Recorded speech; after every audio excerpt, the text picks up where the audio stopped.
Hi everybody, I'm Britt Savage coming to you live with all the WooFDriver news.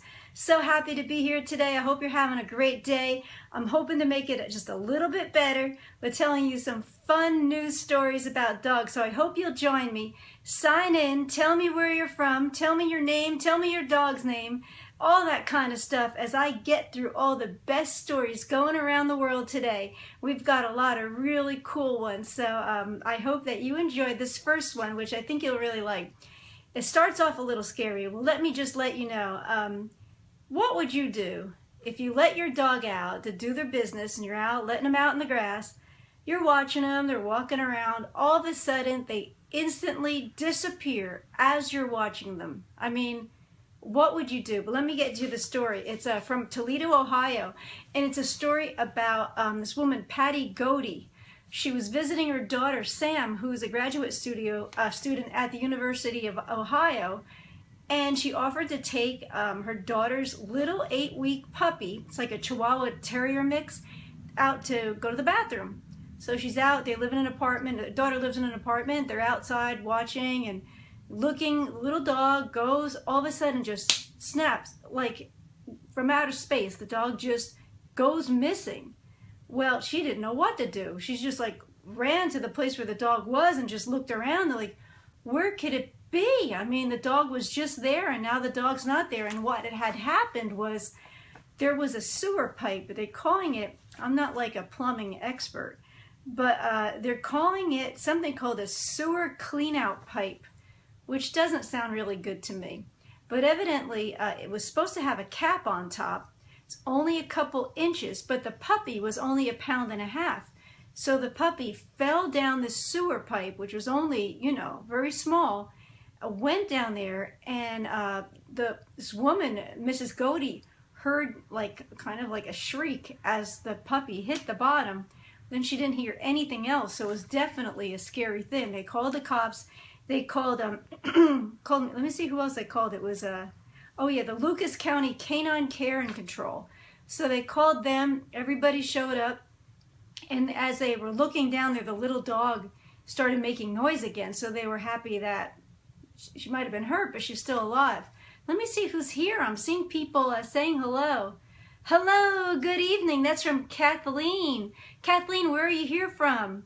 And then we have Bob. Good evening. How are you doing? And we have Bill. How are you doing? That's the WooFDriver.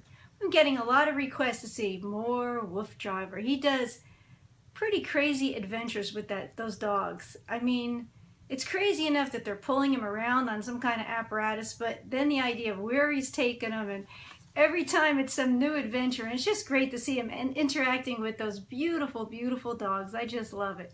But I'm doing fine. Let me think, what's new? Last time I was here, I had my little dog, Lucy.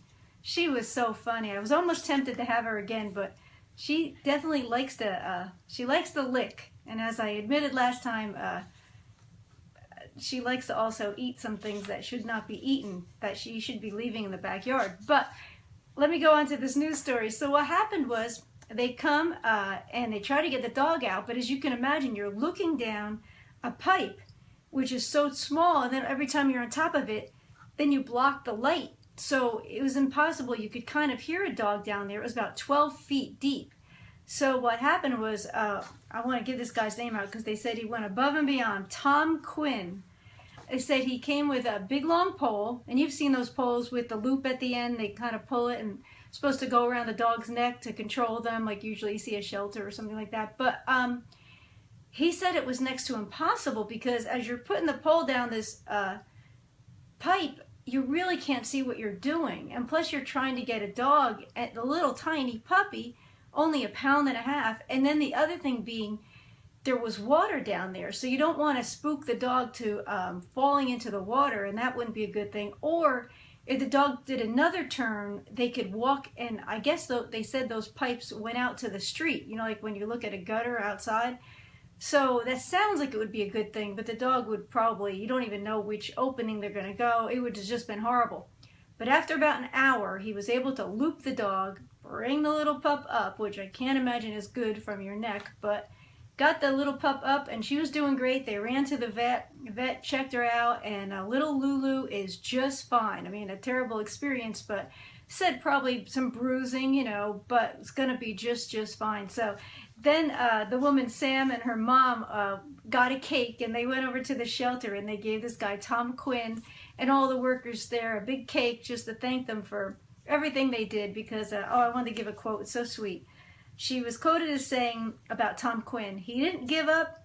He was very calm, not irritated or anything. He was awesome." I mean, it could probably get pretty irritating if you've ever tried to loop something, you know, even if you've ever tried to open your door when you lock yourself out and you're just trying to loop it around that, you know, when they used to have the old-fashioned things you could actually loop with something, you know, it's pretty frustrating. Melody, how are you doing? Hello from France? Wow. And Bethel, Ohio. Hey Jenny, how are you doing? We have Kathleen from Fort Wayne, Indiana. That is so cool. I don't know why I'm yelling. Sorry guys. I feel like I should be announcing. Hey Levi. Hey. Nice to see you guys. I love it when you sign in. Okay, here's a story for you. Now last time I was here, I did a story about Pokemon Go, how a dog shelter was actually trying to hook it up where people could walk the dogs. Oh, they have 75 dogs there while they're doing the Pokemon Go. And so it'd be kind of a cool thing where people are playing a game, they're getting some exercise, and the dogs are getting some fun just hanging around with the people playing this wacky game. Where here's an app that I don't know whether it's better or worse than Pokemon Go, but this app is called Pooper.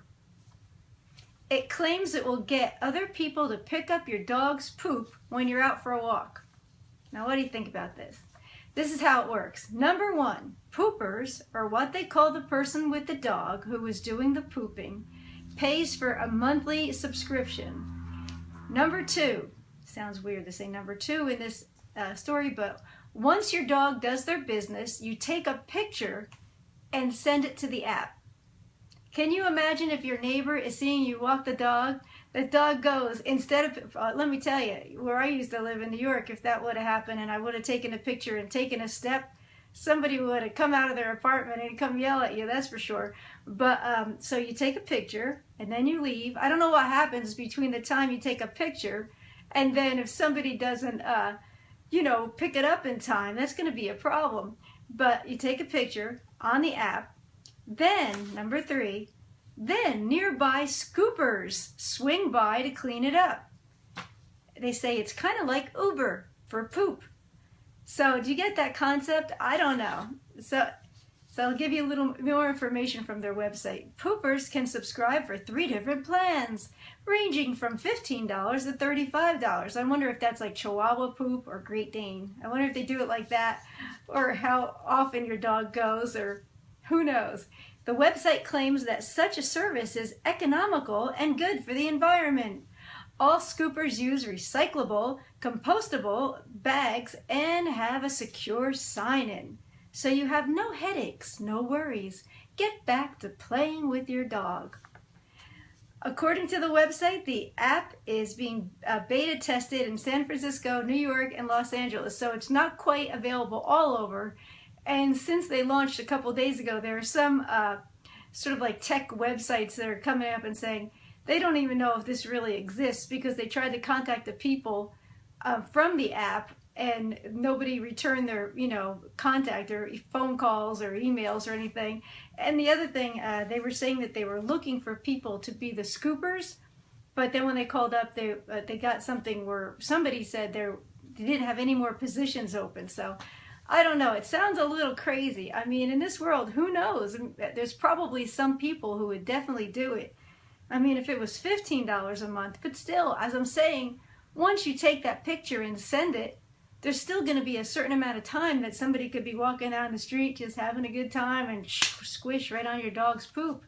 But would you do that? Would you pay to have a service for somebody to, you'd be taking a picture of it and then somebody else picking it up? I don't know. If you're down there taking a picture, seems like you could be scooping it up at that time just, I don't know, for the embarrassment of it. All right, this is a sweet story. Okay, I'm eating dinner. Well, go do it there, Kathleen. You better come back and later and just listen, because that would be great. You can catch up with us anytime on the WooFDriver page or alldognetwork.com, and you can see a lot of the videos anyway up there. And it's always fun. If you can't do it right at the time we're live, it's fun when we're live because then I can talk back to you. But if this isn't a live time, don't worry. Just come back and check us out some other time. And you can still comment even if I'm not here, because I read them all and I can get back to you if you have a specific question or something. And Pokemon is dangerous. Well, you have to be very careful if you're like staring into your phone and walking into a street. So you definitely have to watch it. And I heard somebody, I don't know how another person can set up where they want you to walk, but evidently they can set something up. So just be careful, like with anything. Don't be a nut. Okay, so this woman named Nancy Levine, a photographer, she has this beautiful new book out, and it's called Senior Dogs Across America. So what happened was, she's a photographer by trade, and she has 3 of her own dogs, and as they were starting to age a little bit, I think she just saw the beauty in, you know, like older dogs, they just have something, you know, it's almost like when you see a picture of, like, you know, you see like a 100-year-old woman or something, and you see all the surface aging, and in their eyes they have this sort of like a strength or a knowing or some kind of life wisdom. Well, she decided that she would like to go across the country and take pictures of all these dogs that were senior dogs, and so beautiful. And I wanted to show you a couple of them because I just thought they were so nice. I mean, I'm sure they'd be nicer if you saw the book. And oh, let me first show you the picture of the little dog Lulu that fell down the pipe. Look at this little thing. I would have dove in there after it if I could fit. Look at this little baby. Oh, the dog is not foaming at the mouth. That's part of his collar. It's just hard to see. But yeah, that's little Lulu, the little dog that fell down the, well, hate to say sewer pipe, but came back to live another day. Hopefully many, many, many more days. But here is the front of the book from Nancy Levine. It's called Senior Dogs Across America. And there you go. There's a little dog out in a field. So nice. But she has some other ones, and I wanted to show you some of them because they're so cool.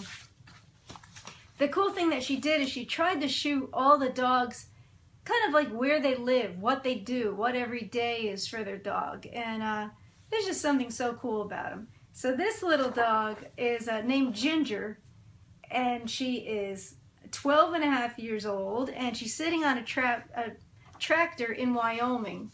It's just a little doggy. Look at that little doggy on a tractor. That's so sweet. Just kind of captures that. Well, I can see a little gray around her face. It's so cute. Here's a little dog in Baltimore on the stoop of their house. This one's called Cecilia, and she is 12. Remember that Simon and Garfunkel song called Cecilia? Cecilia, you're breaking my heart. You're shaking my confidence daily. Okay, look at this dog. This dog looks like he's working at a liquor store. I don't think they allow that, especially in Connecticut. But this is Murphy, who's 10. Looks like he's working the cash register at a liquor store. I'm not quite sure what he's up to, but he sure is cute. Look at that baby. I like this picture. I don't know why. It's just a dog, a little dog looking in a door. But I mean, they really almost look like they're saying something when they're older dogs. You know, when pups are younger and they're like rolling and having fun and all that. But an older dog, it's almost like I don't know, they just have a little something to say. I don't know how you explain it. Dog is just looking in the door. Oh, little doggy. That is so nice. And who's this guy? Oh, Red. He's 12 from New Haven, Connecticut. Eating something, some kind of bone. I wouldn't, even at 12 years old, I wouldn't cross that dog. He looks tough, nice and muscly. So that's what she's doing. That sounds cool. I may pick that book up because it sounds really great. Oh, it says the book contains 86 photos of dogs who have remained loyal, happy, and persistent as they've matured alongside their human companions. And then I think she wrote a little bit about each dog and everything like that. But let me get some of that. On the news tonight, teenager was driving. Rebecca Sue. I can't call Pokemon Go dangerous if somebody is driving their car doing it. I mean, that you had to give a little bit to the person who's driving. Just stop with that kind of crazy stuff. You know, that's just. But when you're a teenager, you know, I guess you were saying a teenager, you do crazy stuff. I know that. Just for walking, not for driving. Kayla, I agree. But you know, some people, I'm not sure you can convince them of anything. Like maybe you shouldn't drive and look directly into your phone. I hope they do. I don't want them to be coming for me or anybody. Okay, when you go out, do you leave your TV on for your dog? I don't, but I used to dog sit for some people, and a lot of people, if they were going out of town, would leave it on. And the most common channel was QVC. I think they thought the dog probably liked the voices, and there's no it's not like the channel will change and all of a sudden there's gunshots or people screaming. There's just people talking about, we only have 5 left, hurry up and call. Look at this beautiful necklace, or you know, whatever they're saying. They thought that was comforting. But what happens if your dog, you leave QVC on for your dog, but your dog doesn't like QVC at all, would rather be watching something else, maybe sports or some kind of animal show? He's stuck watching QVC and might not even like it. Well, here you go. A company in the UK has created the first dog-operated TV remote. Look at this boxer here. Looks like I don't know what he wants to watch, but he evidently doesn't like tennis, because tennis is on TV. I would think he'd like tennis because you use a tennis ball. Wouldn't that be something fun to watch? People actually hitting a tennis ball around if you liked it. So that's the remote. Look at that. It's got like a ball, a bone. And it looks like the little boxer is trying to decide what to watch. That happens to me sometimes. Okay, here's what's going on. It was Dan Reeves from, WAG Foods, who co-created the remote with a company called Animal Computer Design, explains that they wanted to create a remote that dogs could use to entertain themselves, and also that it'd be easy for a dog to use. But they really, they said they thought of everything. It's kind of like a felt thing. But even the color is different, because as they say, that it's done, you can get them either blue or yellow, because they said that dogs see blue and yellow, but dogs cannot see green and red. I didn't know that. Did you know dogs don't see green and red? That was something I didn't know. So they have, not that, you know, they're still going to be able to use the remote even if it looks kind of gray, if they're going to use it. So they said they could use it to entertain themselves or channel surf if they felt like it. It has large buttons, and so far the remote is only in testing, so it's not available yet. But I was just wondering if you think your dog would use it when you're out, like a TV remote. I don't know. Let me see. Oh yeah, people are all talking about Pokemon. Well, come on, guys. I wouldn't matter if you were looking at country music songs on YouTube and driving your car. Shouldn't be doing that in your car. I would say, if you can, put your phone down. I mean, it's legal here where I live in Tennessee to talk on the phone with it in your hand, but you still have to be careful, as you know. And certainly playing a game, I have not done Pokemon Go yet, and probably won't, but it's evidently really exciting. And you know how quickly you can get your mind to something else. You're supposed to be driving, and all of a sudden you see a monster on your phone. I say just no. Wait another day, don't you think? But as far as the remote, do you think your dogs would like it? Do you think they'd actually use it? Do you think your dogs are dissatisfied with your things that you're showing on TV? Does your dog even notice things on TV? I notice with mine, if a dog barks or growls, or a cat, let me get this, or growls, or a cat meows or something like that, my dog sitting on my bed will definitely put her head up and look at the screen, and I can see her looking at the motions, because I think, you know, they see an animal movement. I'm not sure if she's actually seeing so much of what's in the TV, but I have a friend who showed me a video of her dog who, if she sees, that dog sees any animal on TV, even if it's an animated animal, gets crazy and like will go find a toy. You know when some dogs do that thing where it's really almost violent, they shake a toy in their mouth like a stuffed animal, like goes in a big frenzy. This dog runs around almost like it's trying to kill a stuffed toy, which I can only think is the dog is somehow feeling aggressive to the dogs on TV. But very odd thing. But I got to show you some videos. I'm going to probably be doing a video show next week where I'm going to play a whole bunch of funny videos for you. And I have one that I can't wait to show you. It's really funny. But there's a lot of fun stuff out there with dogs watching TV. But I can't say mine is an active, avid watcher. She enjoys the shows that I watch, which probably are pretty boring. The remote is so cool. Kayla, do you think your dog would use it? I mean, it might be fun to see if you saw the dog pushing a particular show, like hitting it, looking up, seeing like if they liked what was on, and then hitting something else and seeing what they would like. I don't know what they would like. I guess animal channels. But yeah, once in a while I feel like when my dog does something weird as she's watching TV, like sometimes a dog will be going like, oh, like making like a howling noise, and then she'll look up for a moment. I always want to like maybe quick put it on DVR so I can play it again and then get her on a camera or something doing. But it's never really anything that exciting. It's just kind of taking a notice, like, there's a dog on TV. I mean, I don't even know what she's thinking about. But we've had so many fun things. I hope you're checking out all the other great shows on WooFDriver, because today, I mean, I'm going to say it, we had a double dose of Doga. I don't think that sentence has ever been said. You know, some sentences you could say, and you could probably safely say have never been uttered through all mankind, for the history of mankind. A double dose of Doga has probably never been said, but we had it here on WooFDriver.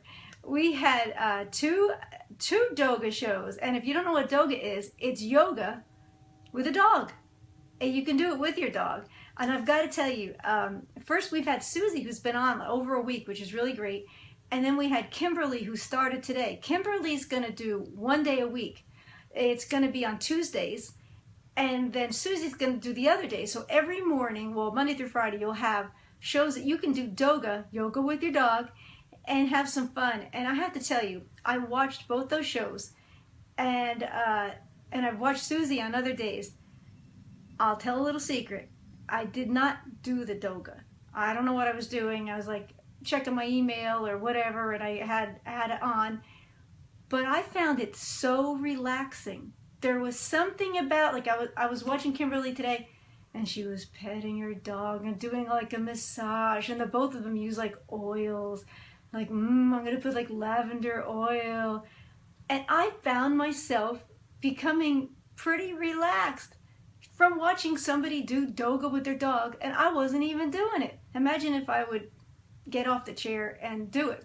So I would suggest you either watching or just try it. And the cool thing is I have gone through some yoga classes, and I wasn't that good at it, and I couldn't keep my mind from thinking of other things, like, oh, I got to call that person back, or got to go to the grocery store. Like, it was hard for me to actually do the nice relaxed thing and focus thing that they're into.